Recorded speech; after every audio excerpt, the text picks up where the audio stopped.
What is up, team? Today I want to talk about GXO Logistics. This is a company and potentially a stock I'm starting to get really interested in for a number of different reasons. I'm going to get into my presentation here in a second, as always, but I just want to preface this by saying I have a very, very small position in this, less than 20 shares, and I'm deciding what direction I want to go in as of the recording of this video. So just some full transparency for you on there. So let me jump in as usual and not waste any time. I'm going to share my screen and show you what we got here. Let me just move to presentation mode for you here. So again, we're talking about GXO Logistics here. This is one that I've started to get really interested in. I'm seeing more interest from the hedge fund space looking at logistics. And a core part of my overall and overarching strategy within my portfolio for many years has been to get away from being all tech and really look at who can handle the nuts and bolts operations, who can help to move products around the world, who's helping to build things. And this is a good fit for sort of the way I invest. It's not for everybody. I don't think it should be. And of course, as I said earlier, always do your due diligence and your own work here.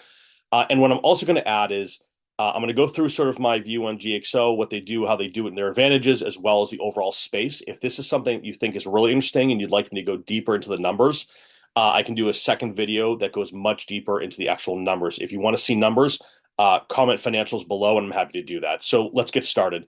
So what I'm looking for is their potential for growth, what makes this company unique in that space. So probably first and foremost, what is most important here? Well, who exactly is GXO Logistics? It's a global leader in contract logistics, right? Which is the outsourced management of supply chain services, including warehousing, distribution, transportation. Now, GXO should sound a little familiar because it was actually spun off of XPO Logistics in August of 2021. So it hasn't been its own company for very long, but you'll see here in a second, it's pretty darn big. So as of August 2021, it did become an independent entity focused exclusively on contract logistics. This is a big, big, big part of my thesis. I'll explain it in a second. So they're headquartered in Greenwich, Connecticut. They operate in 27 countries. They serve a wide range of industries from retail, e-commerce, and tech, food, beverage, consumer goods, and industrial sectors. Now, the reason I'm very excited about this is much of the competition in the space sort of combines all of the different components of logistics. They're, at least in my mind, the only pure play contract logistic company, and they stand to really absorb and take a lot of that business. So what that means is there might be other companies who have divisions or departments focused on contract logistics as part of their overall go-to-market, but they're not exclusively focused in this space and certainly not at the scale and size of GXO. So just to set a bar as of the recording of this, which is 8/30/24, they have a market cap of 5.98 billion, almost 6 billion. They're trading under GXO. They have a current share price of $50.05 at the end of the day today. And they've got over 130,000 employees. So although this is a relatively new company, it is by any stretch of the imagination quite large and obviously pretty significant. So let's go a little bit deeper. So what exactly does GXO Logistics do? And I think this is an important caveat to understand, right? They provide a comprehensive suite of logistics services designed to help businesses manage and optimize their supply chains. And I'm going to go over some sort of key overviews of their services. But what I really want to call out here is a lot of times when we think about logistics, we're thinking about putting the stuff in the truck or on the boat or on the plane. And getting it from point A to point B to point C into its final destination. There's an entire another realm also here that's when people want to do returns or they don't want what they ordered, or there's a contract reason that I ordered 1,000 but only 500 sold, 500 have to come back to the original location. So just keep that in mind too, that this is not a one-way street. It's very much bi-directional, and thinking about the supply chain in a bi-directional way is very, very complex and very difficult and very expensive to try to do in-house. It requires huge teams of very experienced people, very deep relationships, and the ability to ensure that you have built-in automation, built-in technology, a built-in understanding of the rules, regulations, and laws that govern all of this. So you can probably see where I'm going with this. This pure play approach fills a really big niche, at least in my mind. So the first part of this is really warehousing and distribution. So they do offer two key areas here: customized solutions and inventory management. From the customized solutions perspective, they have hundreds of warehouses worldwide. So you can obviously store and distribute directly from there. They also offer fulfillment services tailored to what the clients need. This is a big deal. It means that they can really work with the kind of logistics needs of lots of different individual companies across the globe and have localized fulfillment, distribution, storage services, which means I can actually get my stuff to my clients quicker. That's a big deal. If I only have one warehouse sitting in the East Coast of the US as an example, and I needed to get it over to Japan, that's a huge distance I have to cover. It could be land, it could be air, it could be rail, and then ultimately on a boat or potentially on air again. Having sort of that spread out approach, we can look at and plan for where materials need to be or items that are being purchased, et cetera. What makes this particularly interesting is, they have both a nice structure, at least in my opinion, of what they call basic warehousing to sophisticated automated facilities that have complex distribution needs. So I think about this in terms of, some warehouses, you open it up, there's some shelves, and you get your stuff and they sit on the shelves. Other places need to have built-in understanding of speed to travel, in real-time shipping, real-time understanding of when we're running low on supplies, and there's a contract in place to replace that before it runs out. Having the scale to do across all of that, for me, and the way I look at this, is very important. Now, from the standpoint of inventory management, of course, as you can imagine, with the above said, well, how do you ensure you actually have things on the shelves and prepared to go out to customers? Well, that's where inventory management comes in. They provide many solutions in this space to ensure products are efficiently stored, tracked, and delivered to the right place at the right time. And today's modern consumer, both on the B2B side and the B2C side, is really looking for this. They don't want mistakes. They don't want excuses. They don't want to hear that it's not in stock or it's going to be 2 days late. It can be simple things, right? If I just expect food to be delivered in my restaurant at a certain time every day because I'm serving it for lunch and dinner, mistakes are going to cause major problems for me. Think medicine, think anything serious or real-time breaking, how important that is and what you are willing to pay to ensure that.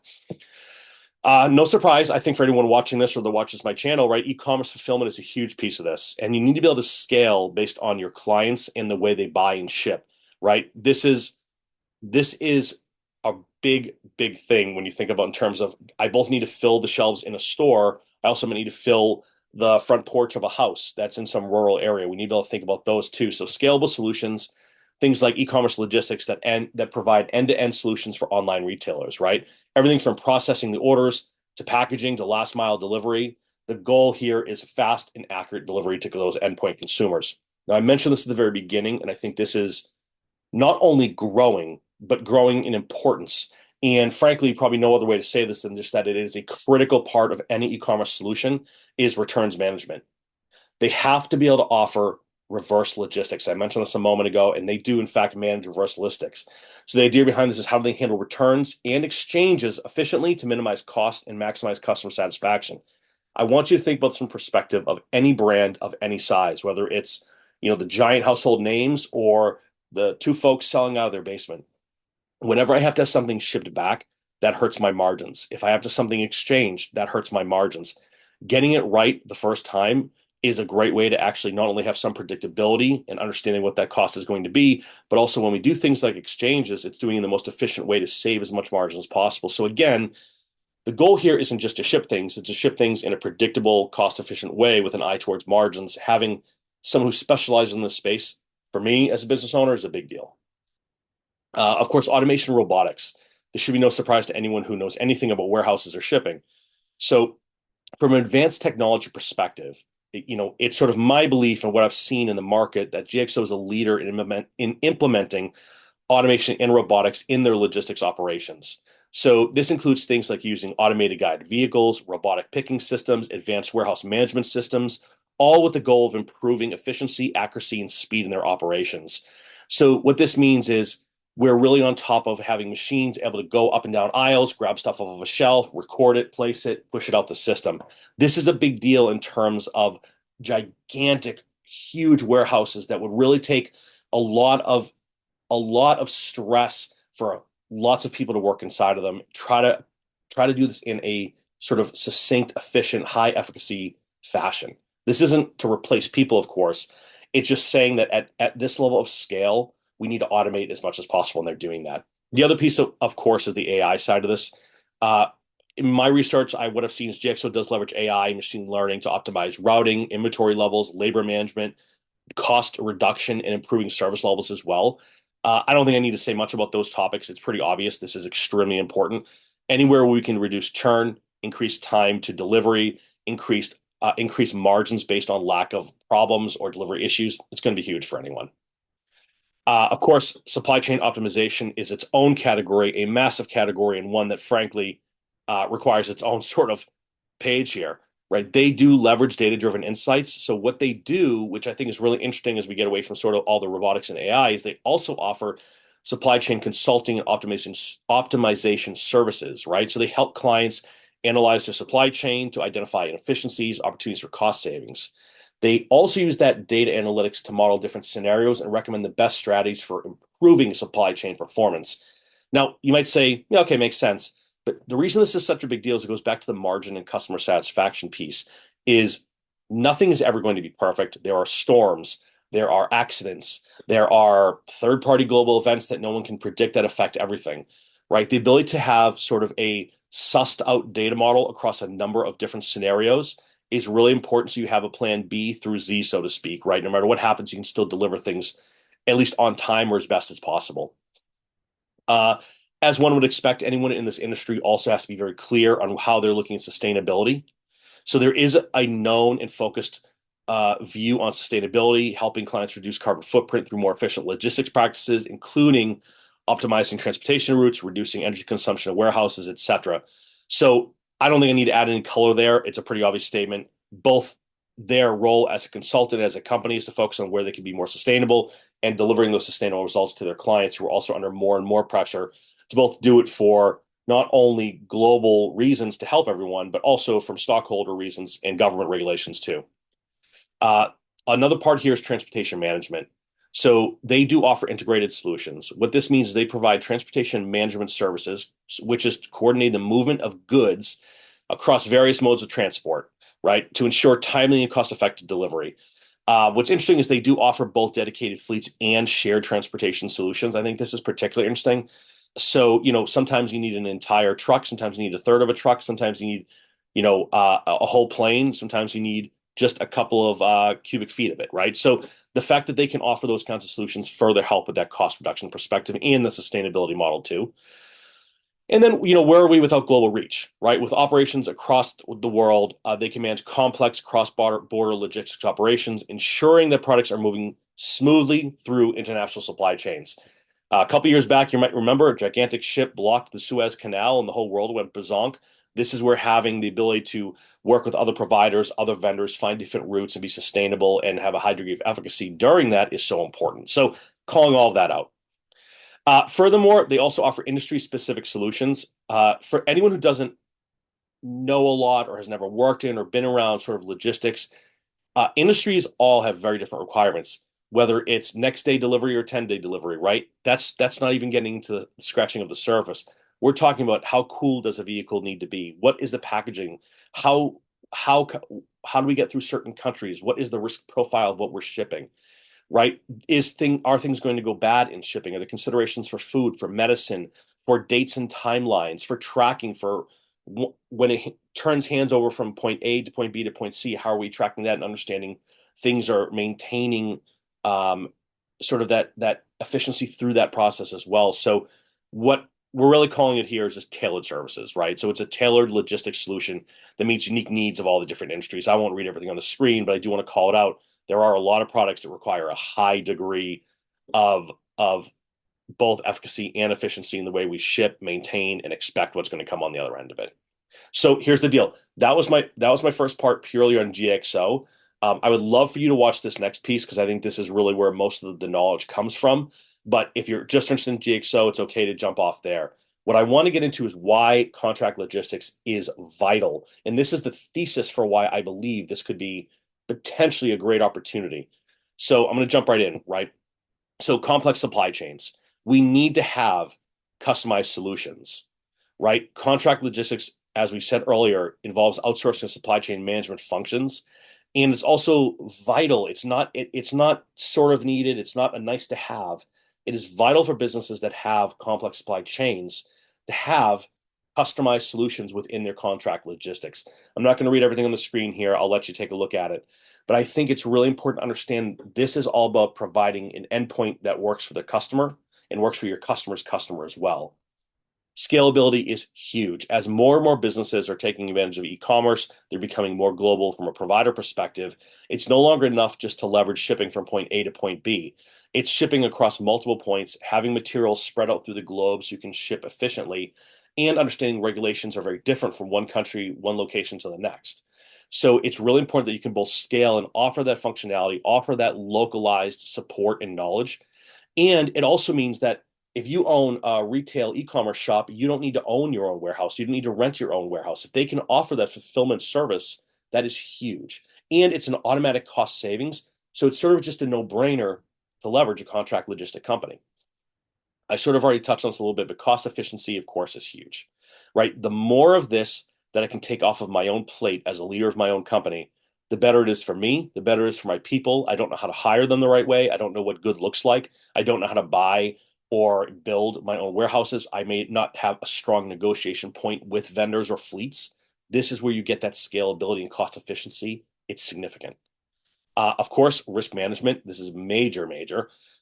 Mitigating disruptions. I touched on this earlier in a couple of different points, but I'm actually going to read this because I think it's particularly important. And oftentimes we tend to kind of poo-poo it as like, yeah, we all know it's risky.